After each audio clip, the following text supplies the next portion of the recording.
You're listening to the last, final, finite episode of Accio Politics, a Harry Potter reread podcast that focuses on politics in the wizarding world. As always, and for the last time on this show, I'm Adri, one of your hosts, and a recovering English major. And I'm Helene, your co-host and producer. This is crazy. Can't believe I know. it. Ah! Look at us now. The end of an era. The end of an era. I mean, thanks to everyone who's supported us along the way. We can't get sentimental, mental, and mushy yet. We literally just started. We got it. Can't front load it. I mean, I'm okay with if you start sobbing now, as I have a heart of steel and stone. I'll be opting out of this mushy situation. I'll cry in private. I am a bad influence. How you doing, Helene? I'm good. Things are kind of crazy. Summer's gonna be a lot. I have a lot going on. Getting ready for my move. Moving in a couple weeks. So just trying to be an adult and all that jazz. I mean, you're ending a show. You're starting a new life in your new apartment complex. Yeah, it's crazy. I don't not brand new job, but a 2023 job. a newer job. Yeah, it's crazy because I don't think I'll ever record an episode of Accio Politics in my new apartment. That's kind of insane. I mean, that doesn't mean you won't record a podcast episode. No, just not of this podcast.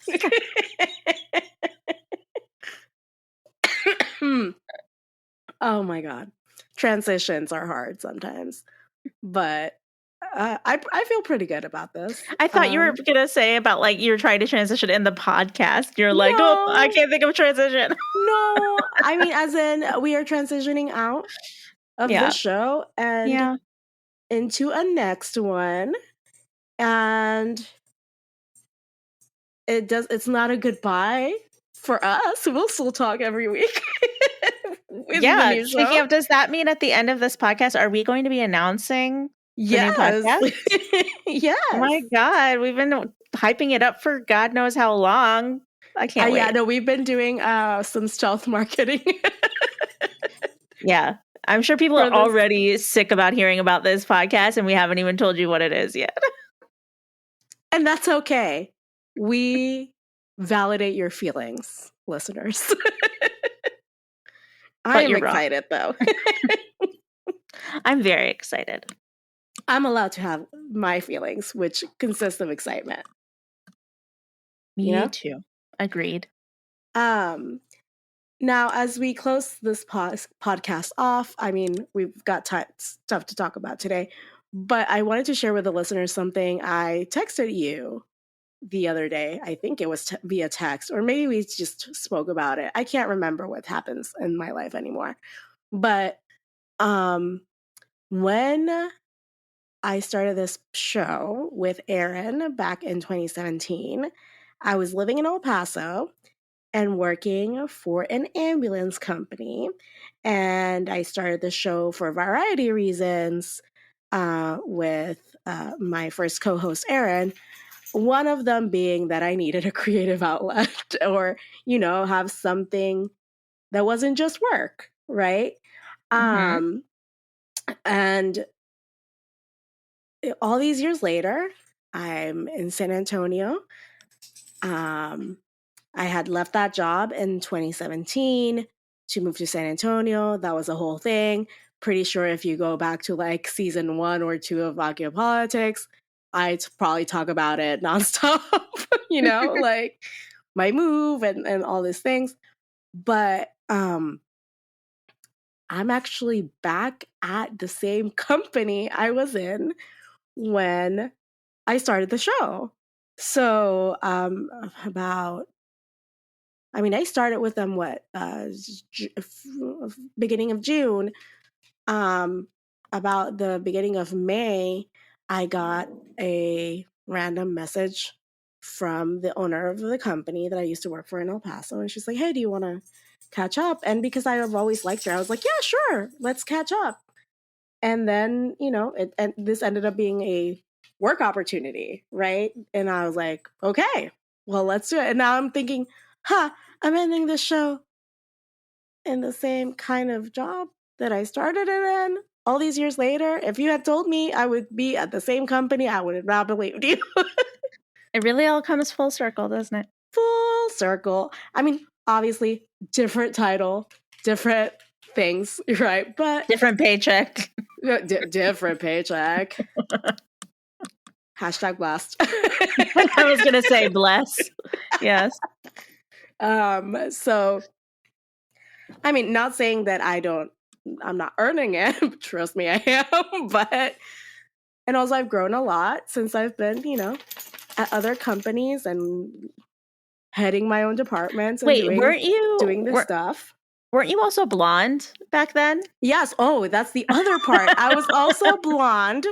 And I am, once again, my friends, blonde, which does not happen very often in the life of Adri, to be quite honest. Yeah, the majority of the time I've ever known you, you have not had blonde hair. Except for I've been staunchly a brunette. There's not been any other color other than dark brown in my hair. Actually, by the time I did highlights this time around, my hair was fully virgin. Yeah. So I hadn't even touched it, chemically for at least 4 years when I did this. Mm-hmm. And now I'm a blonde again. And I had a pixie cut. That's the only thing that remains different. But right now I have a very short bob. I was going to say, your hair is a lot shorter this week than it was last week. I'll say that. So, I mean, we thank the Texas heat for that. Right. Yeah. I can imagine how much that affects it. Hair-wise, job-wise. Also, I'm still living in Texas, so who would have thought? Not different me. City, though. Different city. Yeah, but who would have thought? Not me. I know. Especially with all the Ted Cruz of it all, I mean, we all have things that embarrass us. One of them is that Ted Cruz is my senator. Not someone I chose actively. No. But still foisted upon me. One of the things that embarrasses me is that Ted Cruz is your senator. No, as it should. It should embarrass everyone. I want my personal shame to be everyone's personal shame. Well, you've succeeded. Okay, well, I am proud to have foisted shame upon you as well. All right, but this time we're not here to just dunk on Ted Cruz. That could happen later too, though. I'm not closing that possibility. Surprise! Our next podcast is a dunk on Ted Cruz podcast. That's all we're gonna do. Just kidding. No, just kidding. It's a love letter to Ted Cruz, is what that's gonna be, right? Ted Cruz is my senator. The podcast. Hashtag not my senator. Anyway. Oh man. What if that was our next podcast? That would be so disappointing. Oh my God. I'm sorry. Don't worry about it, guys. That's not it. I promise. I was a joke. So, I mean, I would be so disappointed in us personally, professionally, morally, just all the ways. All the ways, every way. We're here to do a final bow to the podcast episode about Deathly Hallows. And perchance, the entire series if we want to. I don't know. This conversation can take us many ways and many. Yes, this is really just an episode of group therapy as we kind of digest everything that we discussed. Group therapy is right. And mostly just Helene leading therapy for me. And you guys are listening. I am the psych major. I know. So, Adri, tell me how you feel about that anyway. Well, let me tell you how I always feel annoyed. That is how I always feel. Just baseline annoyance. I get it. My baseline feeling at all times is either rage or annoyance, which is why, therapy is important. Yes, I agree. Therapy is important. All right, so let's talk about Harry Potter and the Deathly Hallows as a whole. Um, we can go back and forth talking about kind of the politics that come to mind when we think about the whole book. Helene, what is your first one? So the first one I actually went with was one that turns out I had done twice and had not realized. So I think that like once at literally the second chapter of the book, 702, and literally the last chapter of the book, 737. So at the beginning and at the end, I did the politics of legacy. And so I feel like that very much encompasses the entirety of the book because we see it at the very beginning, we see it at the end, and I'm sure we see it all the way in the middle. But basically in the first episode, or in the second episode, when I brought up legacy, I was talking about Dumbledore had just died at the end of book 6. There are the heirlooms, right? Was that chapter? It was the chapter when I think it was the chapter when Harry was speaking with Elphias Doge. Okay. And like talking about what, or maybe no, it might have been when he was reading the eulogy. Yeah, no, the eulogy in the paper. Remember? Oh, okay. Gotcha. So, it's basically Harry learning a lot about Dumbledore that he didn't know, learning a lot about the legacy that Dumbledore left behind. And then in the last episode, it's very fresh and top of mind, so people probably remember, but we spoke about just like Harry's legacy as a whole from defeating Voldemort and keeping the Wizarding World safe from, the Death Eaters and all of that, and how that like translates into the future. And then also his very odd choices in the namings of his children and what those names that he gave them means in terms of like bringing the legacy from the people they were named after like onwards and continuing those legacies. So I think that legacy was a very prominent theme in this book because of those things. I mean, yes. Also, I'm thinking the reading of the will, all the heirlooms that they got from Dumbledore, even though they were like, what the fuck is this? I don't understand why he would leave me. Right. A book, a deluminator, or, looks like a lighter. And the snitch? What? Yeah. Like so random. Right. Yeah. And what does that say about the person who left it, and what does that say about the recipients, or what he thought of the recipients? Right, that was like a big feeling in that moment for them. It's like, is that all that he thought of me, kind of thing. But they also knew, thanks to Hermione, like, oh, they would have kept anything of real significance. He's already he's foreseen this moment. Right. It's almost as if he's like a seer in some way, even though we know he's not. Well, I think there's an argument to be made. I think my co-host Aaron, my original co-host Aaron, had made the point of like, maybe Dumbledore is a little bit of a seer, and I pushed back gently, which for me probably means not very gently, even though I think it was gently, to say like, no, maybe he's just smart. Like maybe he's just super smart, because sometimes I can foresee people's moves if I know them well enough. Right. Like 5 moves ahead, and it's not sorcery, it's just understanding of like people. He's very empathic. He can step into people's shoes and imagine their like thought processes and stuff. I bet you that's it. And the at the end of the day, because we're all, I mean, I don't like to admit this about myself, but we're all ruled by emotion. So he also understands that sometimes, even if rationally something doesn't make sense, their emotions are going to make people likely do certain things. Right. Exactly. Yeah. So, yeah, I agree. He's highly empathic. Does that mean that he always makes the right decision? No. No, and not all empaths do. But Correct. he, he did his best. We're all trying to do our best. So, Yes. my first politic was a very not subtle one. It's not legacy, let me tell you that. Mine is the politic of civil war. I mean, this is a fucking entire book about a civil war in the wizarding world. Wizards fighting wizards, yep. Yeah, well, within the same country for like, there was a hostile takeover in the government and wizards hunting other wizards and whatever the fuck. So it's not very subtle. I don't know if I need to explain this any further. No, I get it. Yeah, it's a good one.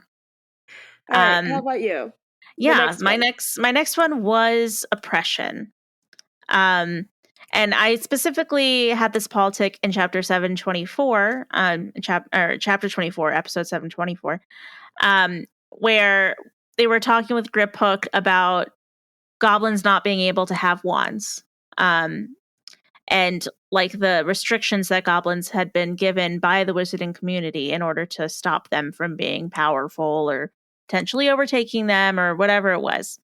So that was the context of it initially, but I just think that in the series as a whole, as well as, and then of course in this book specifically, the whole fight is against oppression. The Death Eaters are hoping to oppress certain groups, if not most, other wizards who are not with their cause or not specifically pureblood. Mm-hmm. So the oppression of Muggleborns, of half-bloods, and then also the oppression of certain, beasts and creatures and beings that they might not see to be on their level. So like werewolves, house elves, goblins, centaurs, things like that. Mermaids. Yeah. So Okay. sad one. Oppression's not super great, but it's not the super fun politic, you mean? What are you talking about? Mine is another banger. It's like super fun too. My second one is the politic of white supremacy. I mean, yeah. do I need to flesh it out? Wizard supremacy, same as white supremacy. We just talked about this when you were talking about oppression. And like the segmentation of wizard kind and the magical kind, especially when we think about like muggle-born wizards or even half, quote unquote, half-blood wizards, which like the idea that you could just segment a type of wizard by their blood status, whether they're muggle-born or half-blood, not great in showcasing inclusivity within the wizarding world, right? Of course. Because it's not a skill-based thing. It's and like they made it very thing. And they made it very clear that it definitely is not a skill-based thing, because people like Hermione and Lily Potter, who were Muggleborns, were some of the brightest people in the series and the most skilled, whereas, there are purebloods like Draco and Crabbe and Goyle who just weren't as magically adept. Well, inept they were bad. magically inept. Yes. Correct. I'm like, that's the wrong one. There are two of them and they sound familiar. So the thing, I mean, this idea of purity and your innate greatness based on your status, like your family's blood status or whatever, is something that is too prevalent, I think, even now when we think about the Proud Boys or political climates, far-right political climates around the world. So sadly, it's not something that we've shaken off. Yeah. I mean, the whole Death Eaters as an allegory for Nazis, especially in this book where they're attempting to stage a coup and have a fascist regime take over. I think white supremacy is very prevalent in that. Yeah. So Also, the idea of like using, um, like basically mind control or body control curses to have people do your evil bidding is just the consent. You know, the consent factor there is also a big ick. Um, which I, well, just in general, yeah, for sure. in general, um, I'm not thinking that consent is like super riddled in this book, like perhaps in previous ones, like when we learned about, you know, love potions and things Yes, like that. yes, That for to sure. me was more a book about consent than anything. Yeah, Um, but there are still like little glimmers of that in here. yeah, yeah. I mean, Okay, there are people getting imperious, so for sure. correct. But it's like it's in the background in terms of like we know it's happening, but it's not brought to the forefront as like a big issue because maybe the other issues are much bigger. Right. Well, um, my next one, I will be fully transparent. I didn't pick this one because I thought it like encompassed the entirety of the story or anything like that. I picked it Okay, you because just thought important. I just thought it was I just liked it. I liked the politic. I liked the discussion. I liked the thought starters really. Like I just liked the like how it makes you think about the characters Mm-hmm. and the plot. And so this one that I went with was the revisionist history and whitewashing. So if you guys aren't familiar or you don't remember, that was in episode 725.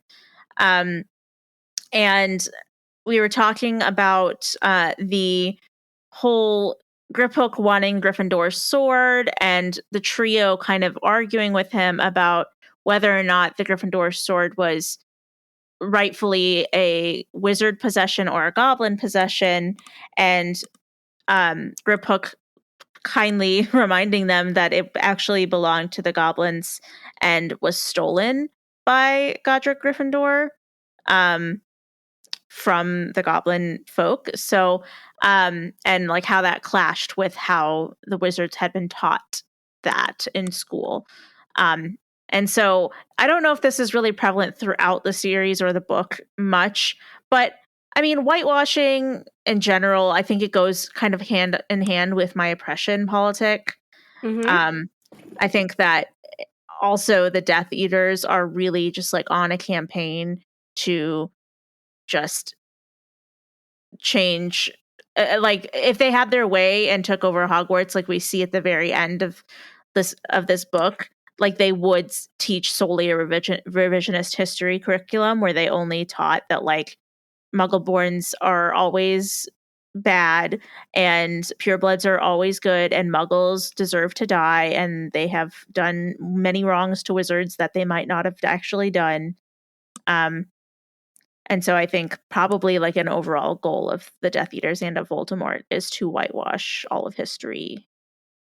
So what I thought was really interesting about this politic and the discussion we had about it is that it also to me illuminated the fact that you can be on the quote right side of history and still have a lot of work to do Yeah. to get rid of your biases Yeah. and of your assumptions or whatever you've been taught because first off like our brains are wired for story, which is why we are so usually like enamored with stories no matter what, fiction or Right. non-fiction. But the stories we tell ourselves about where we come from Mhm. have a really big impact in how we view the world, right? So, them coming to terms with the idea that perhaps Godric Gryffindor, someone who they've never met IRL, he's been dead for thousands of years, right? Mhm. For 1,000 years, I think, at this point. But they have no other connection to Godric Gryffindor other than, obviously they're Gryffindors, but like personal connection. And they are going through something similar to what Harry went through with Dumbledore. Is like, oh, did we not know the reason, like the real person behind this? Yeah. You know? And that's something hard to grapple with. And it's hard to grapple with the idea that your ancestors or someone you looked up to, even if it's like that, like an ancestor or Mm-hmm. someone in the past that you have looked up to, this author has views or has said things or done things that you would rather not attribute to them Mm-hmm. because it messes with your sense of self. That doesn't mean you don't get to sit in that discomfort. So Right. even if you are quote progressive or on the quote right side of history, whatever, Yeah. um, We all have we some still work have to do. we all Yeah. have a lot of internal work to do, and also we still have to make our heroes or the people we look up to accountable. That doesn't mean that we tear them down, right? But like, We just just have to, because we just have to grapple with our own shit. That yeah. doesn't mean I don't think saying, "Oh, we are perfect, they're the bad guys." That's like an oversimplification. Yeah. I was going to That's not say, going to like, take us anywhere. we just have to remember that those people that we look up to are human too. But Um, also that they have biases and they have good days and they have bad days, and and they're flawed and they're not perfect. maybe they have done something that has impacted someone else in a very negative way, and we have to have space for that. Right. I don't know. That's just my And what matters is how they move forward once they've been called out, you know? Um, because there's people like J.K. Rowling who dig their heels in and decidedly don't want to be on the right side of history after they've learned what they have and, say what they feel. And then there's, the trio like Harry in this chapter that I brought this up where he was told that, hey, you what you think might not actually be right here. yeah, exactly. And he questions it, and yeah, he feels he isn't 100% sure about it right away, and he feels icky about it at first, but I mean, what does he do in the end? You just got it, how people move forward is what matters. You're right. Well, speaking of Harry, the third politic, right, that I wanted to bring up was the politic of privilege. Mhm. And we talked about this one specifically in chapter 15, where it's clear that there are different levels of privilege that the trio operate under, Mm. in which one of them is that Ron has never faced food insecurity. And that is a privilege that we hadn't really, I think, seen a lot in, like, or we had known that Harry did, basically starve at the Dursleys and that he Yeah. was very food insecure. Yeah. But at the end of the day, we usually think about Ron and Harry as in Ron is less privileged than Harry, right? Because he didn't Right. grow up with money, even though he grew up with like a loving family or whatever. But it's in this instance that we see that actually Ron and Hermione, because Hermione was also never food insecure, and that was also affecting her like mood, and Right. all this, were actually more privileged than Harry in that aspect. And I'm not saying privilege was a bad thing for them to Mhm. have, like the food security in their youth. It was actually probably really good, but it allowed Harry to be more clear headed, I guess, than the other two. But does that mean that it's okay for him to have been food insecure? No. Right. Just Yeah. because he can cope with it better doesn't make it right. Yeah. I mean, our hard times are the thing. There's a word that is just completely escaping me right now, but those difficult things that we face make us stronger in certain ways and prepare us for things to come in life. And what I think is interesting, especially in that chapter about privilege, is like it really shows us that privilege change is different based on, you know, what time you are, like where you are currently in your life versus like there's different, very many different types of privilege. So like, I mean, right now Harry has a lot of money and therefore would never have to worry about food insecurity. But before he was 11, that was something he worried about. So like if privilege can change and evolve throughout time.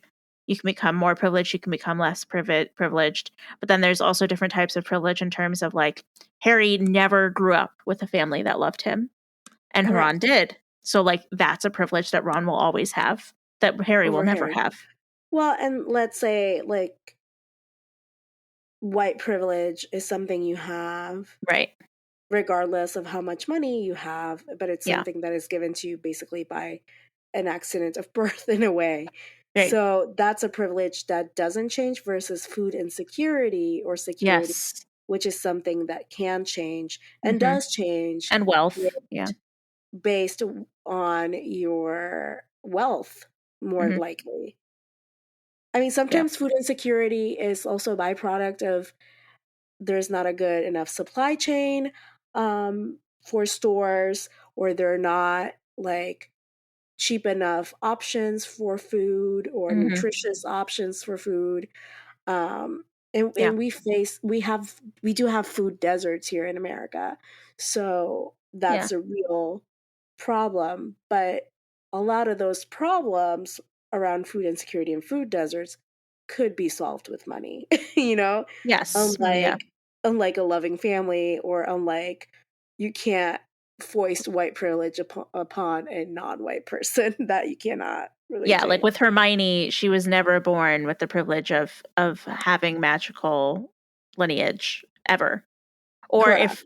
if we're like, you know, we take the approach where we want to say that Hermione was black, which or just like that her Muggle-born status was a direct correlation to her, like analogy Blackness, to her yeah. being black, then like that is like something that a privilege that Harry and Ron inherently have over her. It is, and it is Um, also an unchangeable fact. right. Like, Exactly. unless somehow she was adopted or Right. whatever. Right. Yeah. So privilege is a good one. I like that one for this one. I just thought of all the conversations, I was trying to think of all the conversations we had, and I thought that was a really interesting conversation we had about privilege, because it wasn't Hmm. solely based on like the white supremacy of it all, which I did mention earlier as one of the biggest aspects of this book, Yeah, for sure. but also that we could have an examination of privilege that was not just about money or just about skin color. It was more about, Hmm. were you loved? Did you grow up in a loving family?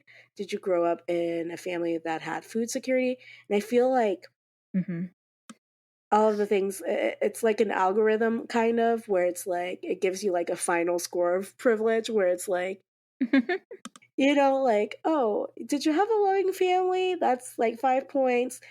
But were you Yeah. food like secure? That's I five wonder more if points there's on like top of a. that. I wonder if there's a quiz online that you can take to see how privileged you are. I bet I you there is. I bet I you there bet you is. there are. Yeah, Yeah. no, but like that's like, but also if you were born like if English wasn't your first language, but now you live in like a predominantly English speaking country, subtract 2 points. I don't know, Yeah. whatever. Yeah.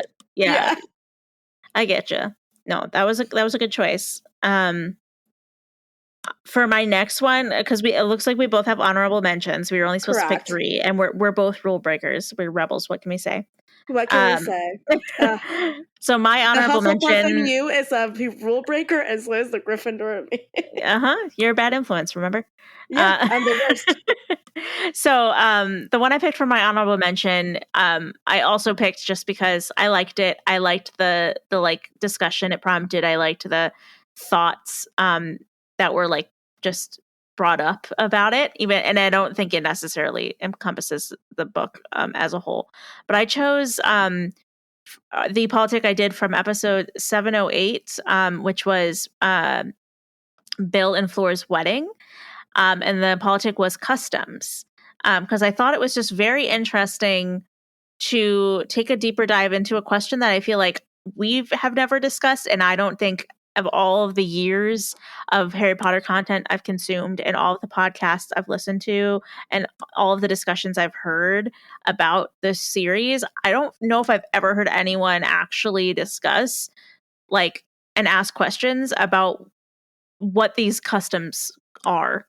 Like we don't know anything about wizarding customs when it comes to weddings or like things that as humans in our different cultures and races and environments, we inherently have these customs for different things that are very unique to us in like the environment that we're in, which means that it is only safe to assume that it is true as well for wizards, but we do not really get a lot of information on that. So I thought it was just a really like interesting dive into something that it really wasn't explored previously. Yeah, it's pretty good. Also, I keep going back to that is the only wedding we see in the series, isn't it? That we actually see, I think so. That we see, not that we know happened through the Yeah, years. yeah, because like by the end, our Lupin and Tonks are married, right? But Correct. we didn't see that So happen. I don't actually, think. weddings only happened on book 7, and one of them we saw, and the other one we didn't. Right. Yeah, unless we're forgetting something. But yeah, I think that's the only one we actually I like mean, attend. if we include the epilogue, we 3 more weddings at least Right. happened. Yes. That is true. You are correct. Yeah. Yeah, and there are so many other customs that we dug into also in that episode where it's like, you know, we see funerals, but like are they like are there different customs that like aren't explored in the chapters that we read about that? Like there's so many different types of like life events, life cycle events and stuff like that that we don't know much about.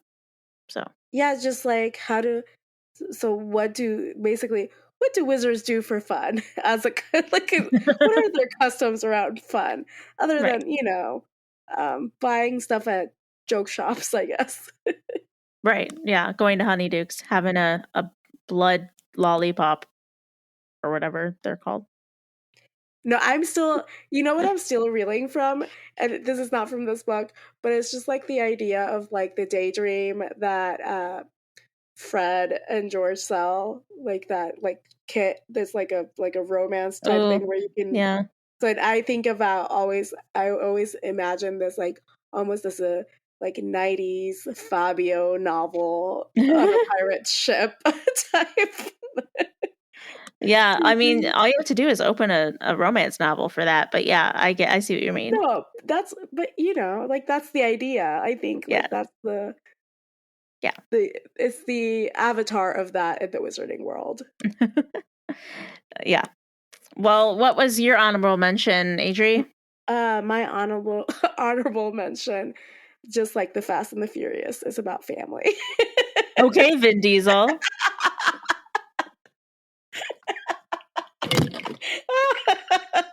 What just happened? I laughed so hard. I thank God this glass had nothing in it. Like, almost like I just like kicked something off. Oh my Oh my gosh. Man, God. chaotic energy over Yeah, there. no, I mean, when do I not have chaotic energy? Let's be real. True, true, true. No, okay, so the reason I wanted to talk about family is because is this not the quintessential, like, obviously series about the family that you Yeah, make, right? found family. Like found family, made family. But also, I mean, like one of the first-ish chapters of the series of this series has to do with family, and also this beginning chapters heavily have to do with the Weasley family. Mhm. Um, and we end the book with a really big focus on family with the Yeah. epilogue, and also the final chapters have like a big tinge of family to them. Um, and also feel like, in a twisted way, please don't hate me, people, but it is a love letter to the Weasleys, even with all the, well, like the death, Mhm. involved in this. At the end of the day, I think when you think about like, not just when you think about fan family, you think about the trio, I think. But when you think about a loving family of origin Mhm. in the series, I tend to think about the Weasleys. Yeah, I think the Weasleys are meant to be that, like, perfect family, like, Perfect picture. and but very imperfect. Well, perfectly imperfect or imperfectly Correct. perfect, honestly. So, Yeah. yeah. All right. So let's move on to the actual book and what we thought this time around. So when you first read, what did you think was like the most important part of the book versus now? Yeah, so the first time, I would say, like, well, I don't know about important, but Oh, impactful. impactful, yes. The most impactful part of the book the first time I read it was, and I think this is a pretty obvious answer, all the deaths.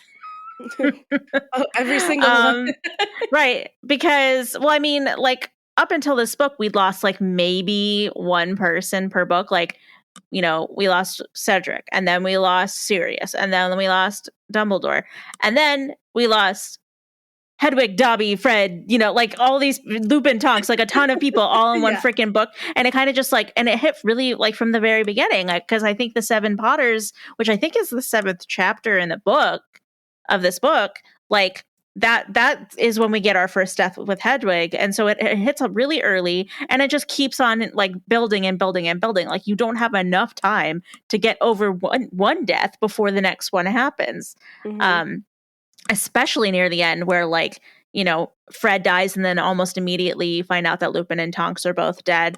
And it just keeps on piling on. So I think that was definitely the most impactful part for me reading it the first time. um, and this time I was prepared for the deaths, not only because I had read the book many times by now and I knew what happened, but also like I was able to process it over the years, and it was still sad, but it wasn't as sad because like it wasn't fresh anymore.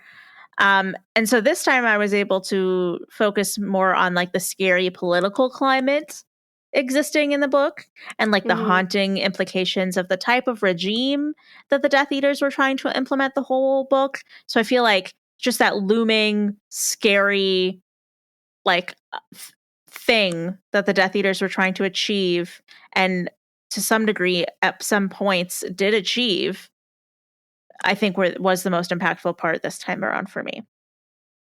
So my answer is similar but also very different. I think for the first time around, the thing that like impacted me the most was Harry's death. Like Mm, that death and the scene right after right. of the afterlife was very Mhm. impactful as a first time reader.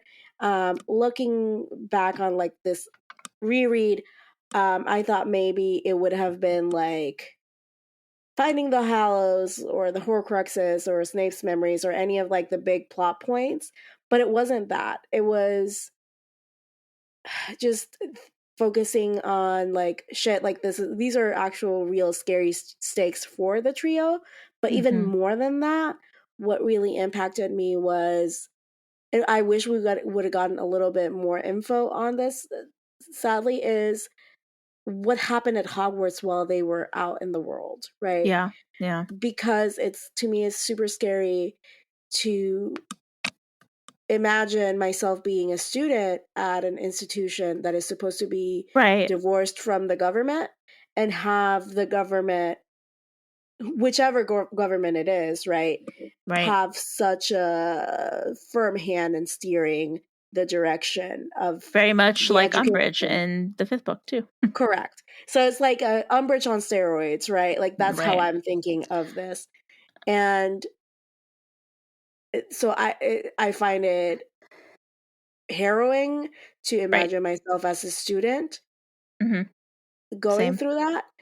I find it completely painful and torture to imagine being a parent sending your child to that, especially a boarding school, because you are not seeing your child and you Yeah. cannot You know what I counter want? what they're learning.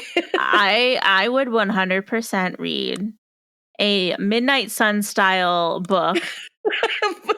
Neville Longbottom. Yes, of Neville. Yeah. Neville, the 7th book written in Neville's perspective. I would read it. I want to know exactly, because it sounds like he went through a lot of fucking shit at Hogwarts that year. Plus, then also he gets to do a bunch of really awesome shit at the end of the book that I would love to see from his perspective, like, you know, beheading Nagini and like standing up to Yeah. Voldemort after he thinks Harry's dead, like all that stuff. Like, I would love to I have mean, read I'm that. pretty sure there should be a fanfic somewhere.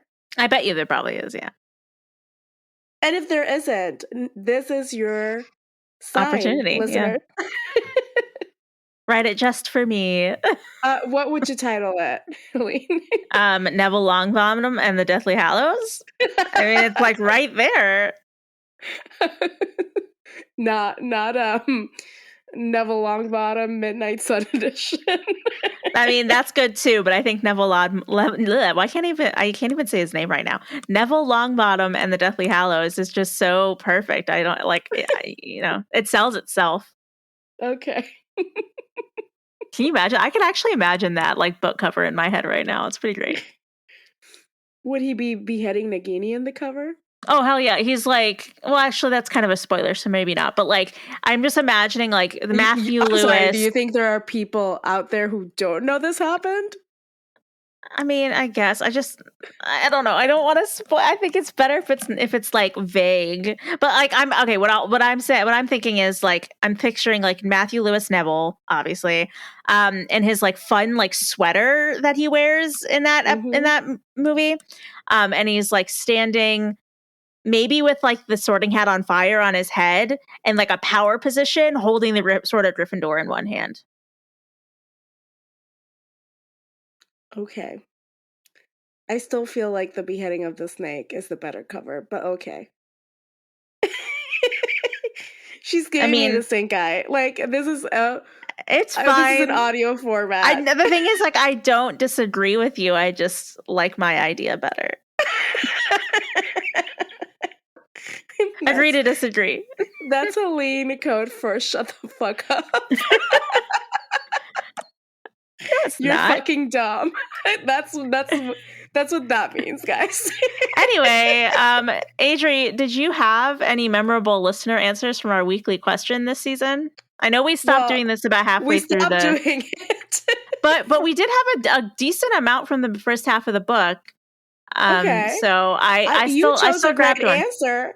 You chose a great answer. Did you not choose one? No, I did not. Slacker. Anyway, yes. Because Adri is such a slacker, I'll go and say mine.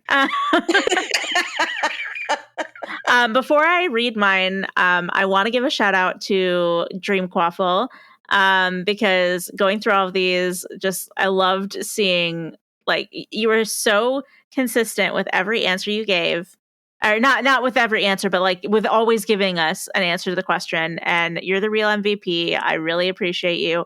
However, I did pick a different listener's answer this time. So because I didn't pick a Dream Quaffle answer, I wanted to shout you out because I do thoroughly love and appreciate you and your dedication to answering our questions. But this one that I picked, the question was, who, what, or where is your idea of home and why?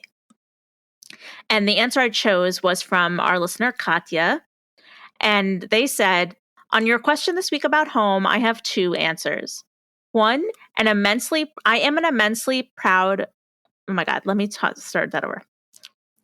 1, I am immensely proud of being a homeowner. I'm a millennial and a single mom doing this on one income. I bought a house a few years ago with my own damn money. It's not perfect, but it's all mine and I get to decorate it and I do what I want with it, and that is priceless. And 2, home is where the Wi-Fi connects automatically. Heck yeah to both of those. Loved it. I just love that answer. Also, Katya, I'm so proud of you for, being a proud homeowner, buying that house, getting that bag. I love you. Thank you for being such a immense supporter of us over the years. And thank you to every single person who did write answers in to our questions. I know that we, stopped doing them at some point throughout the season, but it wasn't Yeah, because we didn't love it's seeing your question, seeing it's your not about answers. it's like I know this sounds cliche, but it's not about you guys. It's about us. It's not you, it's us. No, We're it's not tired. because it's not because I didn't love reading your answers every single week. I thoroughly did. But we are busy ladies and we just couldn't find the time for it anymore. But we still encourage everyone to still send us emails. Like, we will always read and respond to an email no matter what. So just putting that out there. just putting that out there. Okay, Helene, now I have a question for you. Which character surprised you the most in this book when you first read it versus now? Okay, so when I first read it, I guess when I first read it, I guess I would say Snape, because like no one was really expecting that redemption arc. I mean, Okay. I felt the same way about it then that I do now, where I was like, he's not redeemed for me. Like, that didn't Yeah. change my mind about him. But I was still pretty damn surprised to like hear about all the stuff that he did. Not that it like changed anything for me. I was just like, whoa, okay, well, didn't know that, and now I do. Were you gonna say something? No, you just got to, no, I'm thinking about it. I'm like, yeah, she just got context, but it didn't change the Right. main thought of the person. Yeah, it was like, Yeah. okay, that's another thing I know about him now. Cool. Uh, this time around, though, and no one's gonna be surprised.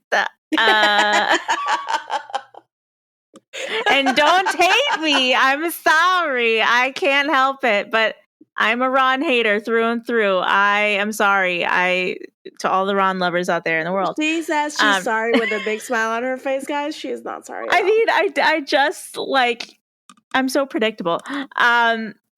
So yes, I chose Ron this time around, but that is particularly for one moment that really truly surprised me this time around that I guess I just didn't pay as much attention to the first time I read it.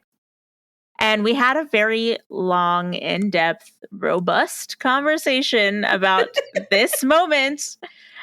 So we do not need to get into it more. You can go back and listen to the episode. So this is her saying, shut up, Adri. Okay, go ahead. I'm just saying, like, I don't want to have the argument again because we had it once, and I don't even know if we like landed somewhere where we agreed at the end. I probably didn't agree with you at all, but go ahead. Probably not. But yes, it is particularly the chapter in the Room of Requirement with the Fiend Fire, when he tells Harry not to go back for Draco and either Crab or Goyle. I couldn't remember which one it was. But like basically like wanting to leave them to let them die instead of going back to help them. And that surprised me for a couple of reasons reading it this time. One, because I did not remember that was what he did. And 2, because like it just felt so out of character for me. And I won't get into it because we did talk about it at length before. But it just felt not in line with what I would have expected for Ron to do. So that was why I chose him. Right. So the first time I read this book, I was most surprised, not even by Snape, but it was by Narcissa Malfoy. That's a good one. That's a good one. Because that is something I did not fucking see coming at all. Yeah, no, that's a good one.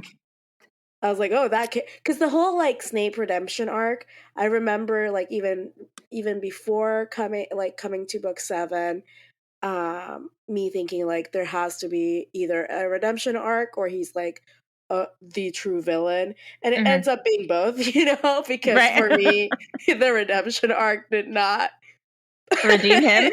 redeem him, Right. Yep. and I to me, feel he's still that. a villain. I feel that. Just because you're on quote the right side of history doesn't make you a hero. You know what I'm saying? Right. Yeah. Um, Uh-huh. so, Agreed. so, so the first time around, I was really surprised by Narcissa Malfoy and the character growth that we experienced of what we know about her, right?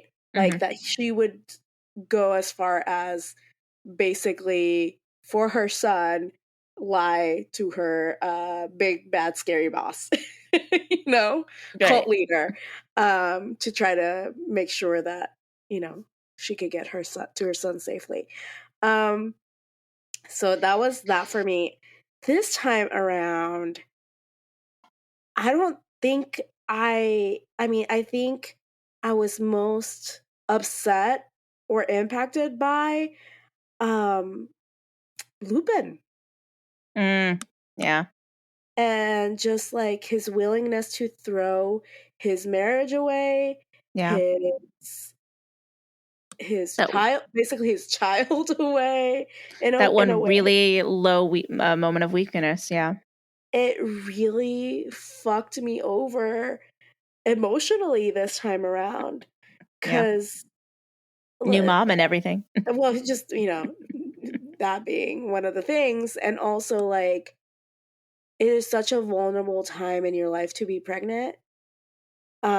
First off, to like, if my partner disappeared like that or wanted Right. to disappear like that, Mhm. we would have very big words. Um, Well, you wouldn't be able to because he'd be gone. oh, well, we would have very big words regardless, because I can have conversations in my head.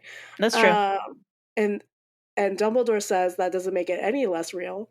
Yeah, Let's that's remember. true. You are right. You are right. He did say that. No, but also like it would really make me reconsider the level of commitment that this person's seems to have for me. Yeah, Like, and just like the type of person that they are, just like questioning who that person is, really. yeah, but because when you commit your life to someone, right? When you merge paths with someone, their words are meaningless when their actions contradict those words, right? Yeah, when the actions So don't back it up. Yeah. so to have a partner, a life partner, that suddenly wants to gets scared or whatever and tries to do things just to feel alive or to, I don't know, escape some fear or whatever, I'm just like, this is not a life partner that I need personally, let alone, like, especially if you're Mhm. Do we e- Oh, go ahead. even if she wasn't pregnant, not great. Yeah, do we think that Tonks knew that this happened? Do we think Tonks is even privy at all to that moment? I mean, whether or not she's privy to it, the audience is, and Yeah, no, that I'm is just weird. curious. I'm curious I if don't think like she because is, like yeah, because like the trio wouldn't have told her. Like, Harry didn't tell her, and unless Lupin told her. I was gonna say I doubt Lupin told her, but maybe he did. Maybe he did.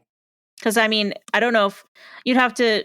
I mean, it's really hard to be that vulnerable to admit to that much like deep of a issue or like insecurity to your partner. You'd also have to feel very secure in your relationship that they wouldn't leave knowing that, or be okay with them leaving, like Also, I kind of a think self that sabotage. the other reason why I'm like so super upset about that is because every step of the way with his relationship with Tonks Hmm. felt like she was fighting for them more than he was fighting for them. Oh, the whole time, yeah. And And I can't like I've been that person in a relationship and it's exhausting and like demeaning at times. Correct. So So the fact, so that coupled with the fact of that, it just paints a picture of mhm. Lupin as like this fuckboy who Yeah. I wouldn't have imagined in book 3. You know what I'm saying?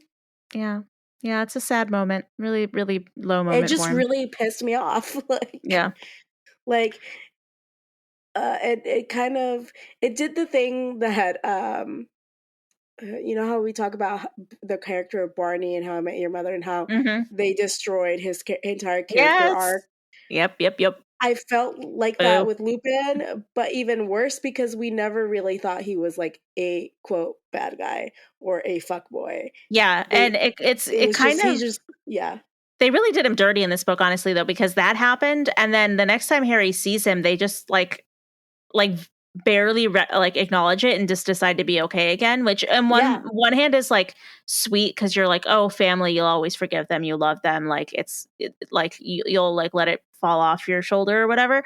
But also like they don't really give Lupin a chance to redeem himself from that moment. It's like Lupin leaves. It's bad. Like on bad terms. Lupin leaves. Or it's not good. And they come back. He comes back to Shell Cottage months later to announce that Teddy had been born. And really, the only thing that we get is like Harry and him look at each other, and Lupin's like, Harry, and Harry's like, it's okay, I forgive you. And then they just go back to live like nothing ever happened. And then a few chapters later, he's Yeah. dead. Yeah. So he doesn't get any redemption for that, really. Yeah. Lupin the fuckboy. I know they really did him dirty in that book. um, so when you read this book through a political lens for the podcast, did that change how you looked at this book, Adri? Look, I've been looking forward to discussing this book since we started the show I know, same. because this is arguably the most political book in the It's like series. this one and the fifth one are kind of tied for me in terms of like how Like political they are. political, yeah. Yeah. I mean, book 5 for sure has strong undertones because Umbridge and like ministry involvement in the school and all that.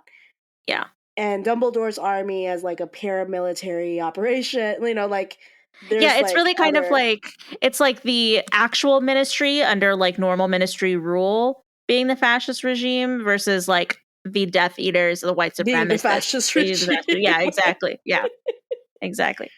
So, um, I if I don't know if you know this, but like the idea of the show came as I was driving from Albuquerque to El Paso one day, and because that is a 4 or 5 hour drive, I Okay. put the one of the only audiobooks that, because I didn't have the Audible subscription at that moment like Right. active, and one of the books I did own on Audible was Deathly Hallows. So I was like, oh, I haven't heard Deathly Hallows in a moment. Like it had been years since my last reread of Harry Potter, and I was listening to it and going, shit, this is like literally what is going on with the Trump administration in a lot of Mm, moments, right? And I was yeah. like, oh, this could be a thing. I like a did not know really, this. This is my first yeah, time hearing this. This yeah. is So this could interesting. be a thing. This could be a thing. And I Wow. called Erin up and I was like, what do you think about this?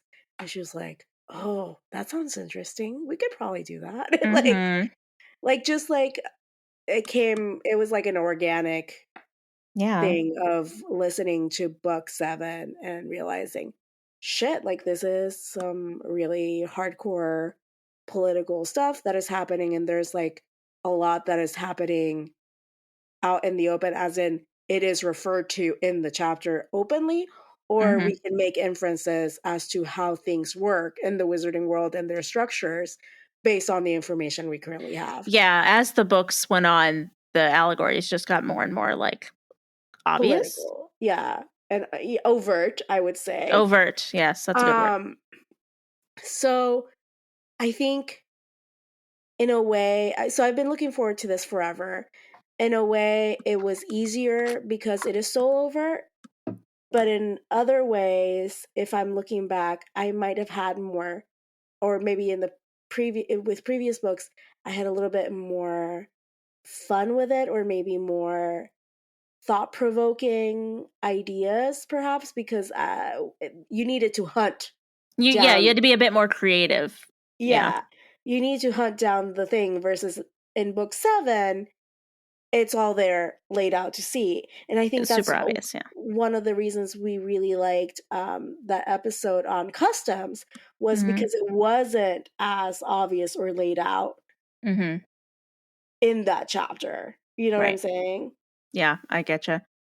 Yeah, when it's kind of handed to you, it's like, okay, well, this is obvious. How do I like approach So this I'm in now like forced a to talk about this, you yeah, know? it's like, and how do I approach this in like a unique, like thought-provoking way that's not just like, okay, we all know that this chapter is about white supremacy, like it's obvious. Exactly. So, yeah. How Was about that you?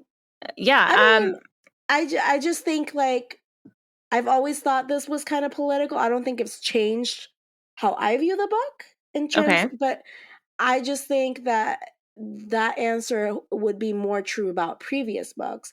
We're saying like Sorcerer's Stone Mhm. to me maybe initially wasn't that much of a political book, but then Mhm. there's so much about surveillance. There's so much about even family Mhm. or in power dynamics and stuff like that. There was like, oh, that's a lot, you know? Yeah. Yeah, for me, I think it did change how I looked at the book because I've I think a big part of it is the current political climate. And when I say current, I mean the last like freaking 8 years of our lives. Um um so I think like when I first read this book and probably even on my more recent read through, I think my most recent read through before this one for this book was like 2016. So it was like right at the beginning of the Hmm. Trump administration. Um, so really I hadn't really, it just felt, everything felt more prominent and like, um, obvious this read through in terms of like the political stuff. Like we were just saying, then, but the thing is like, I'd never really dug deep or thought that analytically about those things when I'd read it before. I just kind of read it and was like, that's shitty that the Death Eaters are doing this. Like I Yeah. hadn't really connected it to things in my life and like real world happenings. So yeah, I think that reading it through this lens for this podcast definitely made me look at it and be like, this book is so political.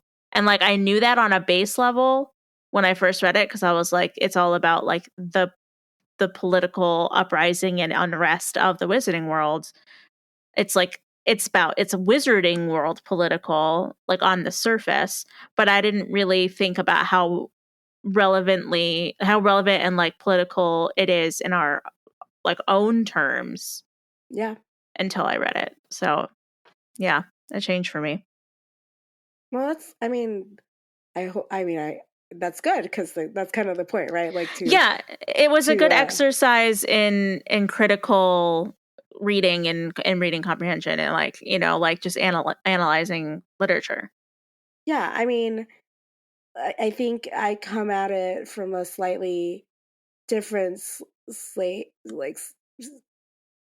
thing where it's like, yeah, well, the genesis for this podcast was me listening to this and being like, fuck, this is so political. Like, so Right. that's why, like, maybe when I first read, I can't tell you when I truly first read it, if like it changed, like, if I did feel that way, I probably thought like, you know, like, wow, like the wizarding world is going through it, you know? Yeah, right. Same.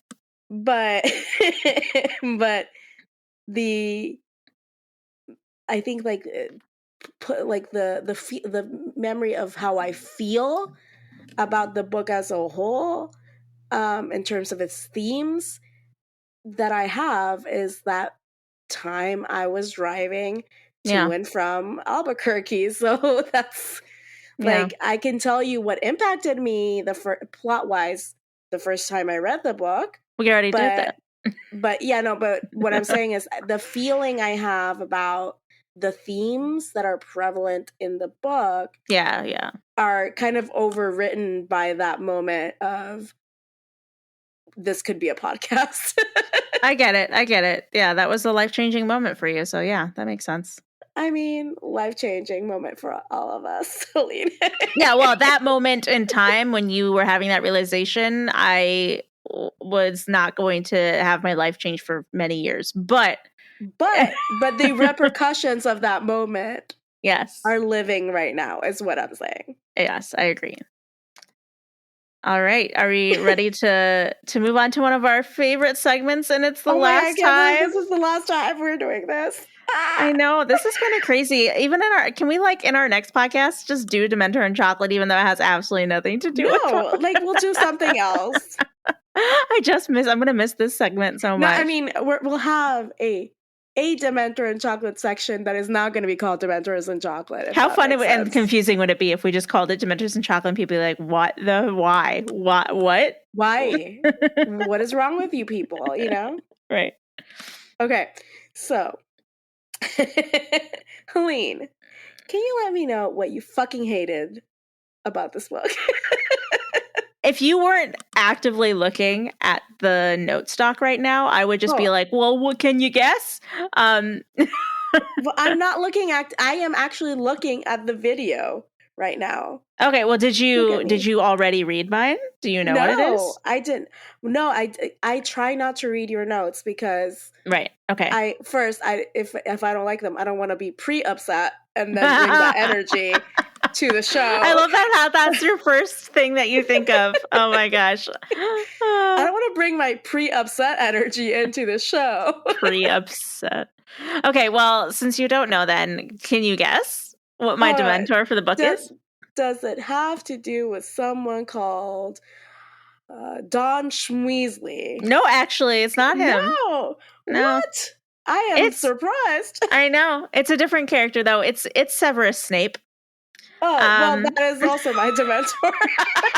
Oh my gosh, do we have the same one? That's funny. I mean, also not surprising at all.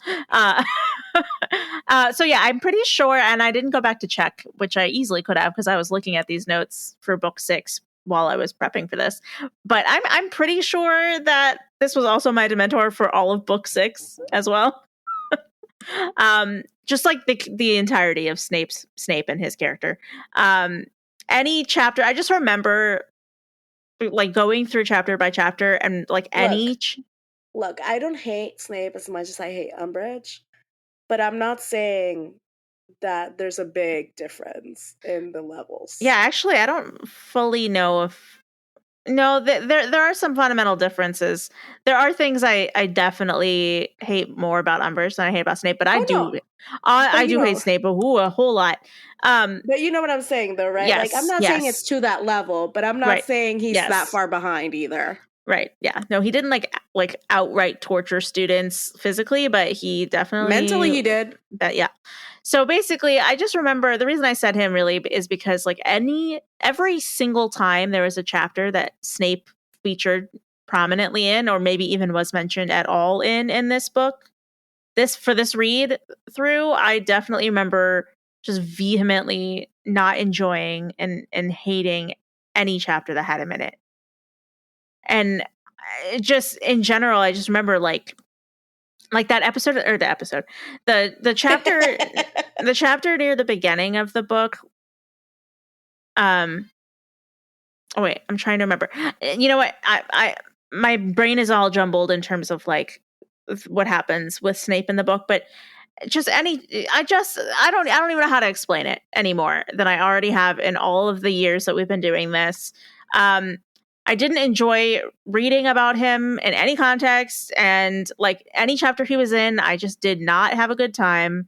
It was not lit. And his and honestly, I thought that his attempted redemption arc at the end was just a huge waste of time, as we've discussed at length. It was done very, very poorly, and not to mention, and I think this is the part that really does it for me.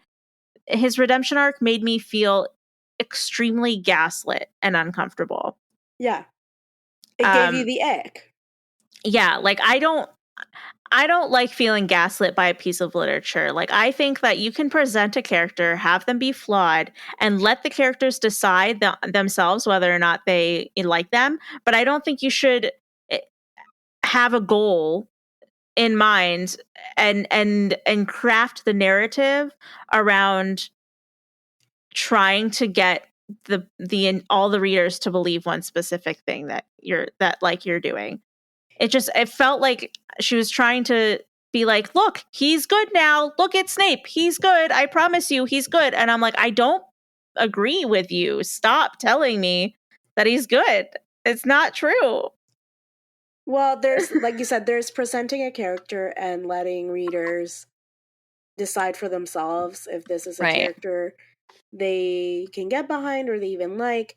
And then there's force feeding us and shoving like some pieces down our throat of information where we have actual evidence to the contrary of just how he treats Neville Yeah. and other students. Yeah. And then you could say, like, people say, no, but bullied people bully people. Not really. No. Usually They don't the have to. bullies, They no. don't have to. Look at her. No. Look at Harry. Look at Harry. He's a perfect example. He was tortured by Dudley and the Dursleys in general his entire childhood for 11 years straight. And did he become a bully? Well, the thing about bullies, right, is that they operate on a, like, it's all about power. It's like, it's about a power thing for them. If I don't think there's a lot of people who have been bullied that turn into the bullies themselves. I'm sorry. I agree. I don't believe it. So, anything to add if Snape was also a Dementor? Anything I didn't mention that you want to add? I just hate it. Yours was like just Snape in general. I just hated the redemption arc for similar reasons as to what we were discussing. Right. I did not feel that that was enough information to redeem him, right? And I also felt like super cheated that Harry named one of his children after him. Totally. And not like Lupin, not Sirius, not any other character who's shown more concern about his welfare. Oh, look, there's a cat. Yeah. Well, speaking of Albus Dumbledore, Percival Wulfric, Albus Dumbledore, Albus Percival Wulfric, Brian Dumbledore cat version, who is currently on my desk because he wants me to feed him. That brings me to my chocolate. Which is not just Dumbledore in general, but it's more Harry. So my chocolate was Harry, getting to watch and experience Harry throughout this book, navigating his relationship with and feeling towards Dumbledore after his death, and the culmination of all of that with that closure that we finally get to see him receive in chapter 35 at King's Cross Station. Just that whole story, that whole arc of, Harry thinking after, like, obviously very much mourning the Dumbledore that he knew after his death at the end of book 6.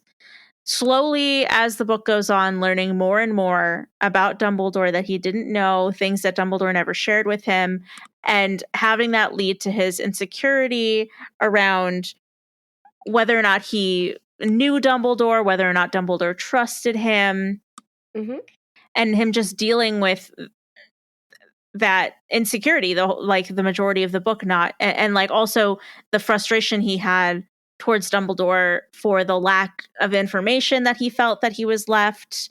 He felt like he was just, scrambling for information from Dumbledore the whole time and not having anyone to ask. Just him having all these questions crop up again and again and new questions all the time, and just being able to pay that off in such a beautifully done way in that chapter where we discussed the closure. real redemption arc is Dumbledore's redemption arc. Sorry. I totally missed that because Albus is sitting on my keyboard and he activated Siri.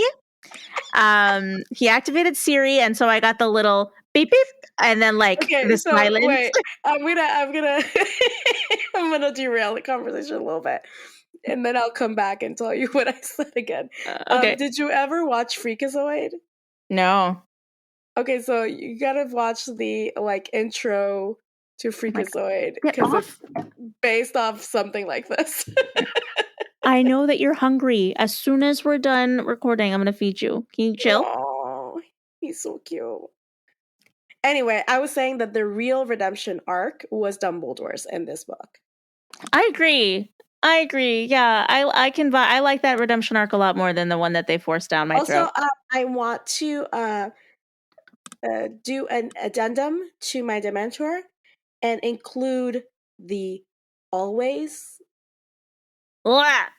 Yeah, we get both quotes in this book. We get the always quote and the until the very end quote. And which one is the one that outlasted all the marketing and shit? No, gross, just gross. Blah.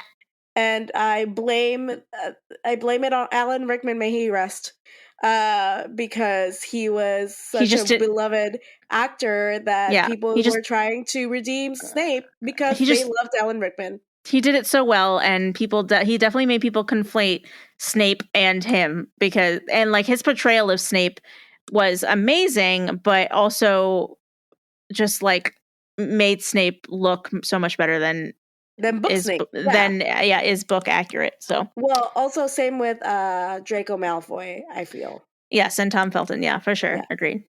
So okay, that was my addendum. Now what's your chocolate? My chocolate is not going to surprise anyone. It is my boy, my child, my son, Neville Longbottom's glow up.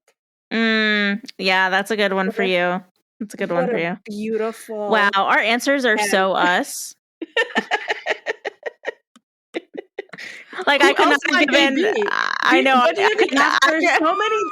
After so many times of doing this shit throughout the years, Helene, who else are we supposed to be? I know, you're right. I could not have given a more Helene answer, and you could not have given a more Adri answer. It's just perfect. It's just amazing. I mean, big ups to the movie version of this. Just beautiful chef's kiss, no notes. Yeah, no, Neville, like I said, where is Neville Longbottom in the Deathly Hallows? I would read that right now. Get it out there, guys. Midnight Neville. That's what I'm gonna call it. Midnight Neville. Oh my gosh! And it's because he probably has to do all the secretive things around the castle around midnight. It's perfect. There we go. Yep, solved. Or Neville versus the Carrows. I don't know, guys. You could. There, it's ripe for the picking. I don't know why you're still trying. Neville Longbottom and the Deathly Hallows is the correct answer. Sure. Let's move on to the media we've been consuming. Oh my gosh. All right, Helene, one last time for this podcast. Can you talk to me about what has been filling your soul with purpose and hope? Yeah, I have some good ones this week. It's been a good week for media. So I finally finished Emily Henry's Happy Place, which I know we've been, trying to talk about for a while. So so main thoughts. Come on. I loved it. Yeah, she just really excels, like really freaking good at that, like jumping back and forth from past to present. Like that format is just her bread and butter. She's so great at it. I don't know what I just like said it like I had marbles in my. She's so good at it. She's amazing. And yeah, the characters were perfectly flawed. I had like a couple of small gripes about it.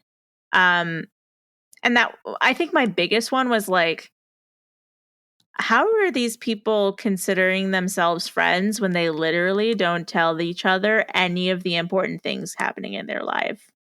Well, I Okay, how think is that a friend? Like no, the no, no. biggest things I happening think in your life, you do not tell your friend? What? okay, so, and the character's defense and the author's defense, right? Like whatever. Um, I think the idea that she was going for is like when you have these lifelong friendships. I know that these started in college, but bear with me. Like when it's like spanning years and years, I think it was like 10 years at least of these Yeah. friendships. Yeah, they've been friends for a long time. Um, you either start like your relationships start to suffer due to distance or not having the time when you get into your jobs and routines and Mhm. relationships, and so it starts to deteriorate, and it becomes a thing of sometimes you don't want to be vulnerable with these people because you want to not worry them. Like I've had those Yeah. kind of friendships where Yeah, but it's just like the whole book was just a love letter to how close they are as friends and how much they love each other and how their friendship has withstood yeah. test of time and all of that. And like I understand what Harriet, the main character, kept from them and why. Like I get that. Like I can fully understand that because like when is like it was so ingrained in their friend circle that like that news was bound to completely change all the people's The dynamic, dynamics no yeah. matter what. So that I get. What I don't get, and I'm not going to spoil anything because I don't want to, because I Is the want other people. secrets? Yeah, well, I don't want to spoil anything because I want people to read this book and not be spoiled. But I'll say specifically Cleo's secret. I do not understand why she kept that Oh, secret. I can kind of understand, and we Mm, can talk about that offline. yeah, um, yeah. It's But just but I I read that part and I was like, you guys are friends and you didn't tell them that, but like. I can understand the why behind that. Like that specific secret, Helene, depending on the type of person you are, that is I can understand. Maybe, I guess. I don't know. Like, I have lots of friends from college that I'm like really close with that have had that happen to them. I almost said it. I'm not gonna say it. Have had that happen to them and they share it with us no matter what. And Okay. Yeah, well, but we can talk about it. right. Okay. So anyway, um yeah. So There's a that was lot of my stuff. biggest gripe. It was like that kind of like pulled me out of it. But overall, the like relationship was really great. The dynamics were really great. Um Also, it was with that kind of news, it can also affect, I mean, any new, like all their news, right? Affects the dynamics of the group. And when you don't want to rock the boat, like I'm trying to yeah, tell, but like, yeah. like the thing is like one like Harriet's thing, it's more than rocking the boat. It's like potentially just like imploding the entire group. No, correct, But, correct. Those are Cleo's mistakes. yes, Cleo's not it's is shifting a lot yes, of things. but the thing is, like, I think that they should have been more secure in their friendship at that point for that type of news. But the thing is, I think, Helene, the whole premise of the book, it is a love letter to friendship. I agree with that. Hmm. But I think the other thing that I would say about the book is that it's also a realistic look into salvageable friendships, right? But that Right. are going through a really rough patch and and people haven't noticed when they're in it. Yeah. No, I think she navigated all that really beautifully for sure. Because like Uh, all three of them have reasons why, even despite of the secrets each of them is keeping from the rest of their group, yeah. the main core, the main trio, the real trio in this book The golden has trio. the golden trio has real or perceived reasons why they're either keeping to themselves or they feel a certain way Right. within the group. Yeah, I mean, yeah, it wasn't like deal breaking for me. It was just kind of like I don't fully believe it. But Well, I get it. you found it hard to suspend your sense of disbelief. Yeah, exactly. So, but all that to say, honestly, though, the book is very good. It's Emily Henry, so it's obviously going to be amazing. 1,000% recommend it. Like, go pick it up. It's worth it. Okay, so let's rank your Emily Henry, and then let's rank my Emily Henry's. Okay, so People We Meet on Vacation is still number one, as I texted you immediately after I finished the book. And that's like for like the small things, really, because I struggle to find fault in People We Meet on Vacation. And I do, like, I was thinking about it recently. I really want to do a reread of that soon. And so then that one, and then I think Beach Read would be next, and then Happy Place, and then Book Lovers. And I think Beach Read and Happy Place could probably be, although I don't know, I feel like Beach Read I liked a little bit more, but they're very close. Beach Read and Happy Place. So the only one that we have on the same spot is Beach Read. Really? So mine goes, or and maybe Happy Place. Who knows? Mine goes Book Lovers, Beach Read, Happy Place, People We Meet on Vacation. But Happy Place and People We Meet on Vacation are interchangeable for me. Okay, yeah. So our first and last are swapped, but otherwise it's the same. Yeah, but Happy Place. But for me, the difference is that Happy Place and People We Meet on Vacation are interchangeable. So they could be either one of them could be last for me. Not that I don't fucking love those books, because I adore those books. As we've said many times on the podcast, the like worst Emily Henry book is better than like some of the best books of other people's. So it's like the worst Emily Henry book is better than any bestseller out there right now, other than the Emily Henry's bestsellers. But no, she's the queen. So finally finished that. And I did start A Court of Thorns and Roses, as I also texted you earlier this week, so you are aware. Which I am very excited about. Yes, the amount you will not believe the freaking. So I posted an Instagram story like with the picture of my Kindle, like showing that I was reading it, and I was like, "Time to see what all the fuss is about." You would not imagine the amount of people, the sheer amount of people that replied to my story, like just with any sort of sentiment. That were did I not tell you about this? I made a friend because of this book.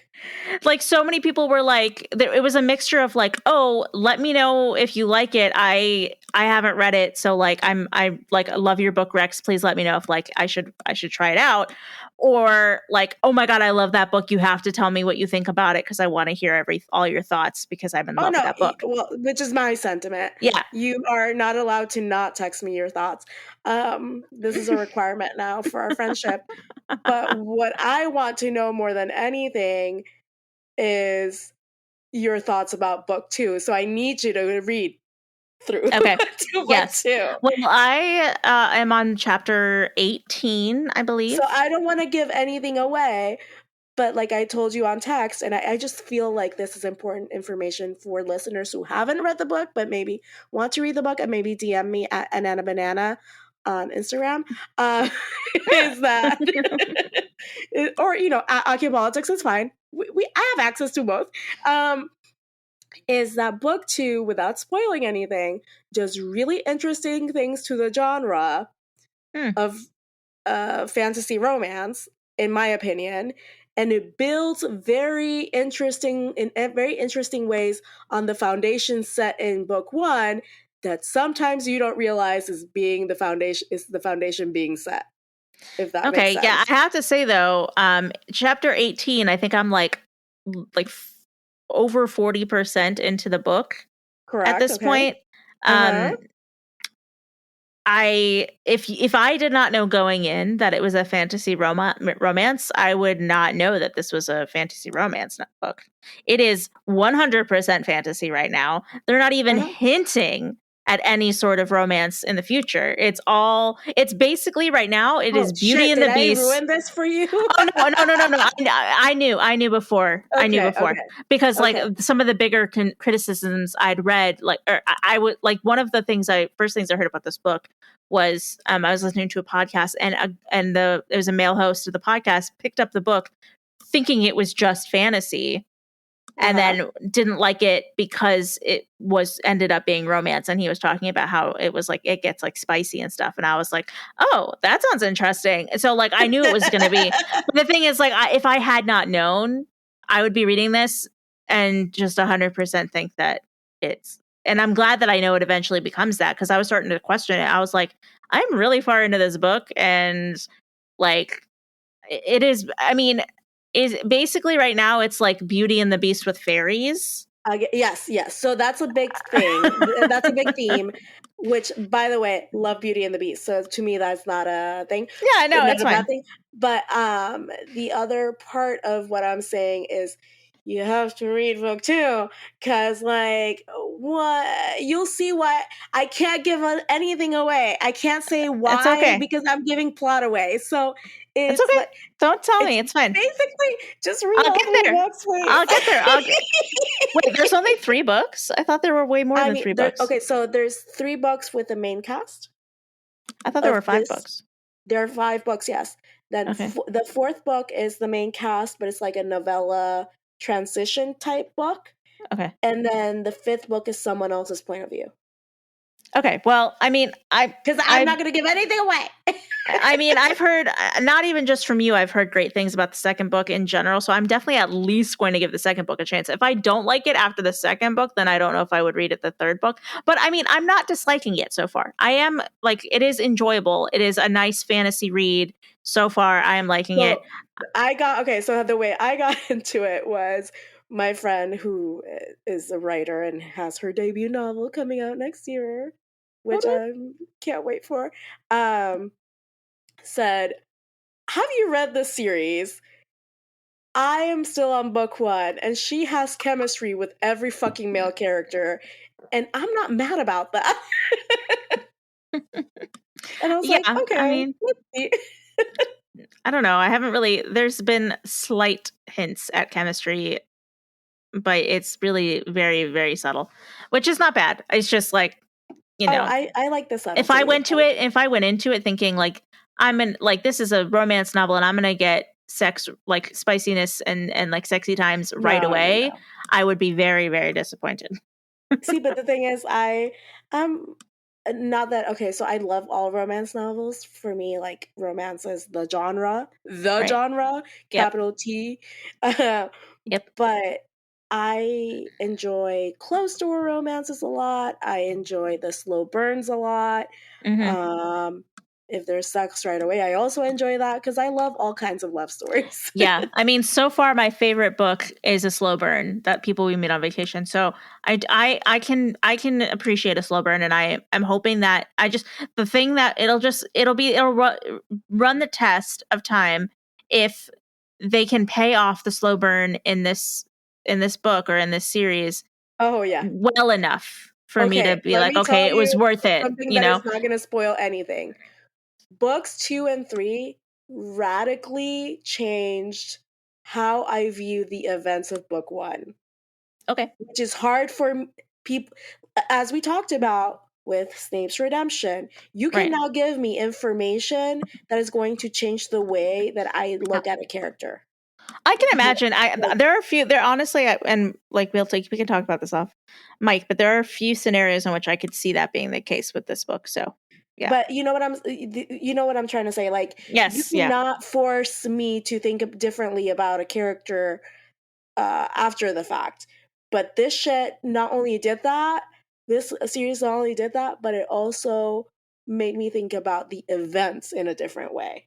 Yeah, no, I can. There are a couple of things I've thought of from reading this book where I could see that being the case. So, I will keep you, Adri, up to date. Unfortunately, we will not be back next week with another media we've been consuming for me to keep the listeners up to date. So, but they could follow you on Instagram. Yes, follow me. It's Helene.carpet at Instagram. On Instagram, it's you figure it out.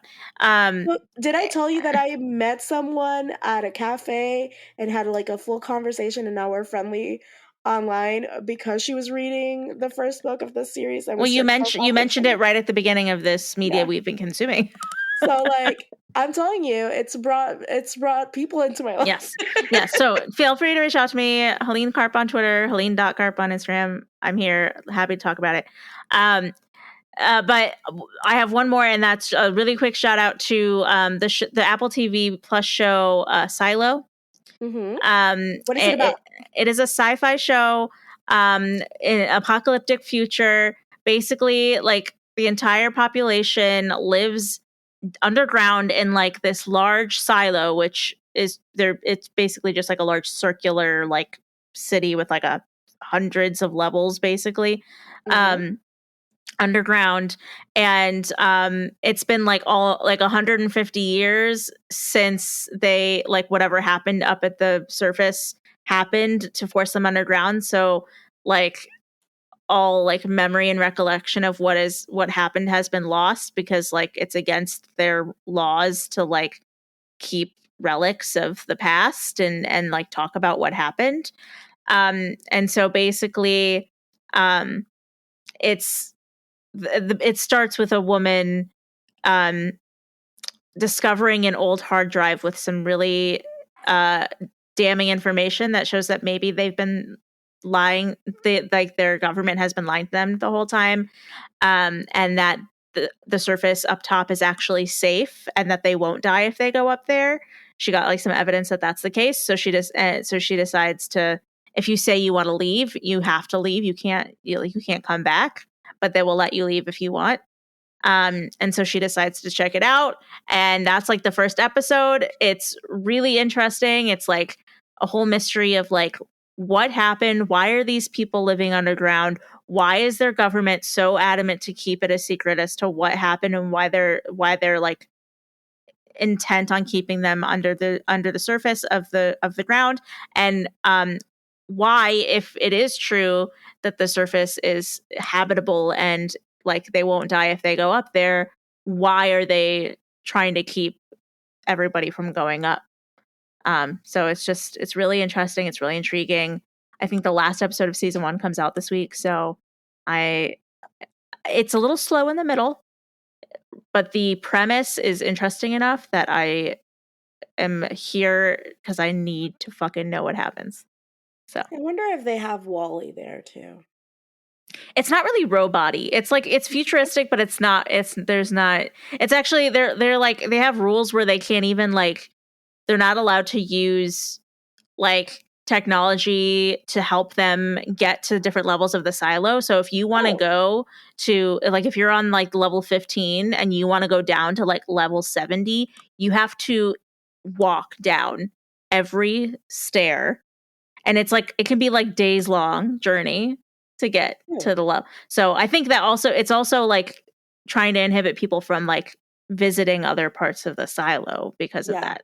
Not that it's unheard of, people do it in the show, but it's like, I mean, able-bodied people, sure, but you know. Yeah, that brings up a lot of questions about disability Hmm. and access and privilege and all that. Yeah, it's all like, why are these people being so weird about what's going on? So I recommend it. It's a good sci-fi show, mystery. So I've got two things, and both of them are so high quality you can't even imagine. Um, the first one is I rewatched recently the movie Austin Land, which have you seen it? It No. was I think it's a 2013 movie. It it is a movie about this like woman who is it's based on a novel of the same name, who is obsessed with Jane Austen, and Oh, to got the it. point of where it's interfering with her love life and general life. Um, and Okay, okay. she blows her entire life savings to attend this resort in England uh, called Austen Land, where they provide you with the experience of basically living in a Jane Austen novel. There are actors there who are supposed to flirt with you and have a romance with you or whatever as a character. Um, and it's thoroughly enjoyable, kind of fluffy rom-com type that also kind of follows the Pride and Prejudice formula in a very interesting way. Okay. This was a comfort rewatch for me. Still holds up Aw, for love me. it. For me personally. Um, my other high quality piece of media is the movie 80 for Brady, which is now available on Amazon Prime. Oh, with like Jane Fonda and Lily Yes. Tomlin and Sally Fields or something. And most importantly, Rita Moreno, my Right. compatriot. Yes. Yeah. Great cast. Also, like famously, me not a football fan, did not Right. care Yeah. I was. Yeah. Same. for any of the cameos of football players. Definitely rolled my eyes anytime Tom Brady was acting, quote unquote, on the screen. I didn't need that. I didn't need that at all. But I loved mean, the cast. yeah. It was. I mean, it's a good cast, so I'm glad that made up for it. I'm Yeah, glad. so it was great. I drank some wine, sat in front of the TV, and I watched it with Olivia, and I laughed and laughed, and Aw. Olivia giggled, which was Hee hee cute. hee. That's adorable. And she played with my hair, and it was fine. But it has its really funny moments where I was like, "Oh man, this is." But also, I am also the person who really liked book club with which almost has the same Okay. cast as Okay. this. That sounds But familiar. I just I don't. There are not enough films or pieces of media that are necessarily made about women after they hit 35, 40, I mean, really. Grace and Frankie, love it. Love Grace and Frankie. Yeah, Grace and Frankie is another. Oh my goodness. Is she okay? 1 second. Do we have another Grace and Frankie fan in the house? Yes? Okay. Uh, I don't know what she was growling at, but Oh wow, yeah, she went crazy for a second. um no, I love Grace and Frankie, love the Golden Girls. Um I'm not watching the Sex and the City revival of And Just Like That. Um but I'm kind of glad it exists, like we need more stories about women aging that are not just about their age. Yeah, agreed. It's Yeah. about because we are still people, like as we age, we are still people with interests, and Mm-hmm. sometimes we're not very mature. Like it's okay. Um, and men get to see themselves on screen day in and day out, and they're allowed to have flaws and they're allowed to be silly. I mean, I'm thinking like Seth Rogen here, right? Like, not a bad Mm-hmm. thing that he's allowed to do that, but like, I want that for us too. Yeah. So, I mean, if you can stand a little bit of Tom Brady in your screen, 80 for Brady, pretty good movie. For mind numbing I mean, entertainment and laughs. I mean, if I almost didn't watch Ted Lasso because I was like, ew, a sports show. Who cares about soccer? Yeah. So I almost missed out on an amazing, amazing show because of that. So maybe I'll give it a shot just because I don't want to, it could be another And Ted Lasso. if anything, Helene, it's not like you're going to watch an entire series of this. That's It true. is It's just a movie. just It's just a a movie. Yeah. movie. Right. And it has like just some funny moments that I'm still chuckling about. So, all in all, I didn't have to pay for it other than like the Amazon thing that I already paid for. So, Mm-hmm. it's all good. Would I have gone watch it in the theaters? No. That's fair. That's a fair assessment. And but then again, I don't watch a lot in theaters anymore. So, although the Barbie movie is definitely going to be a theater Yes. situation. Same. Agreed. Even if I'm going alone, it's fine. It'll be the first weekend after I move. So. Oh my goodness.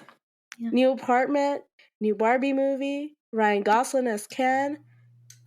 Hell yeah. I'm gonna go see it. That's for sure. Go see the Jonas Brothers too. Yeah, no, that's a month later, but yes, it's happening. It's happening. I'm saying like all of this is happening after you move. Yeah, lots of stuff. I'm excited. You know what else is happening after you move or during the move? Not sure how we're going to time this out. Is our new podcast that we need to talk about. Sure do. All right, so this is our last episode for our Harry Potter podcast, reread podcast. We've had a blast doing this. I hope that translates into the listening experience. Same. Well said. But Helene and I are not ready to, quote, quit each other. It's kind of like Brokeback Mountain, but of podcasting. I can't quit you. I wish I knew how to quit you. Which is also a perfect reference for our show, because our show, Growing Up Millennial. No, it's a Brokeback Mountain podcast. Yeah, it's a Brokeback Mountain podcast. That was the first iteration of the naming convention, right? The tagline of Growing Up Millennial is a Brokeback Mountain podcast. Right.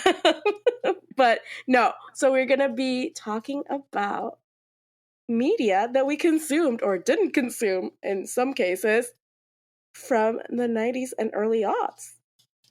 Yes, we are. And in case my poorly timed joke overshadowed the amazing title reveal,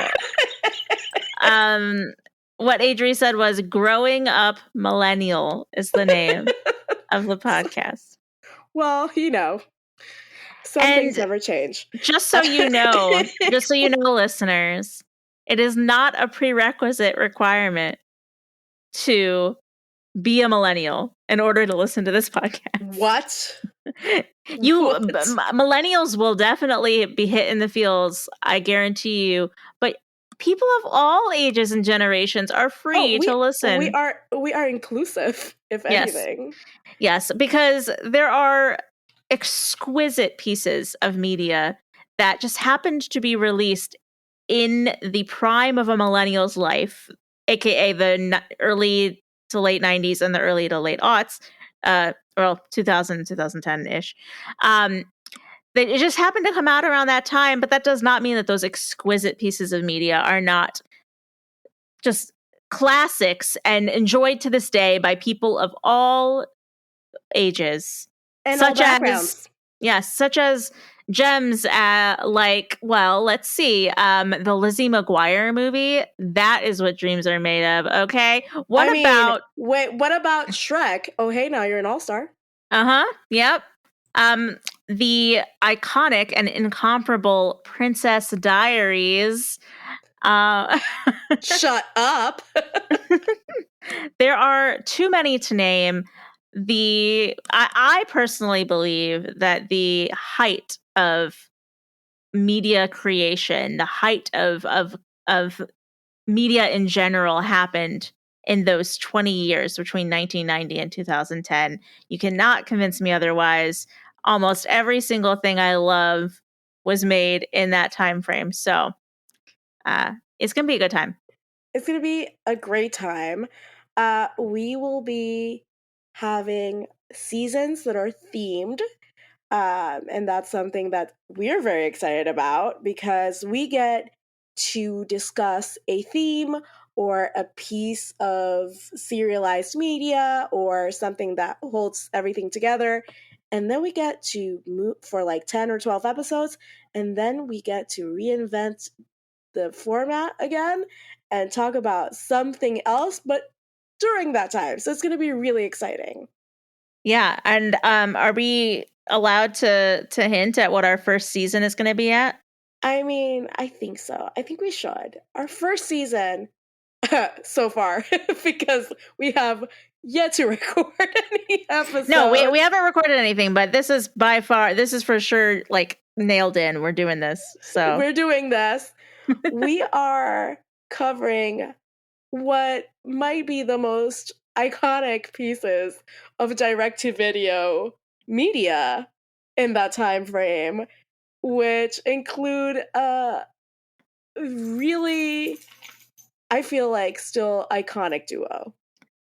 The most iconic duo of the late 20th, early 21st century. I would say so, yeah. I mean, we are talking about the Mary-Kate and Ashley Dual Star Entertainment Empire direct-to-video movies. Yes. Because those were formative for me personally. Yes, everything from, I don't know if we'll necessarily cover Full House, but everything from Full House to Billboard Dad to Passport in Paris to the Challenge to New York Minute and everything in between. Okay, so for sure, I need to go back to our list, but I'm pretty sure Full House is not in it because they were not the producers at that point. No, and we had decided a Dual Star Entertainment production. Well, yeah, that gave them the in, but the direct-to-video movies, I feel like, are the chef's kiss of this all. Yes. Holiday in the Sun, Passport to Paris, When in Rome. So many just gems. I could keep going. I just want to see who wrote all these movies and give them the biggest hug. My deepest gratitude. Yes. Thank you for my childhood. Passport to Paris, a very formative movie for me. We'll discuss why later. It has iconic scenes that I still think about all these years later. Yep. Well, that's it for our announcement. I hope you guys tune into Growing Up Millennial when it graces your feeds. We do not have an update quite yet on exactly when that will be, but stay tuned. Keep your eyes out for news on social media and on your podcast platform. We don't want to rush, obviously, into anything before we have at least half the season or something ready to go. Because once we hit the ground running, then it's hard because life happens, and we need to have some padding in there. Yeah, we're gonna bank some stuff up. So, so I don't think it's gonna be like a super long wait for you guys, but just keep an eye out and keep checking back. And we're really excited for this new stage of our lives. This new era of our lives. We're on a Growing Up Millennial era now. So with that being said, as we grow on, we remember all the times we vitamin had together. That's it for today's episode. I'm done. We're done with Accio Politics. I'm verklempt, but also that was part of it. Until then, politics managed. Oh my God. We're done. That's crazy. It's absolutely crazy. End of an era. You're still recording, by the way. I know. I'm just letting this. This is all making it to the episode, baby. Oh my goodness.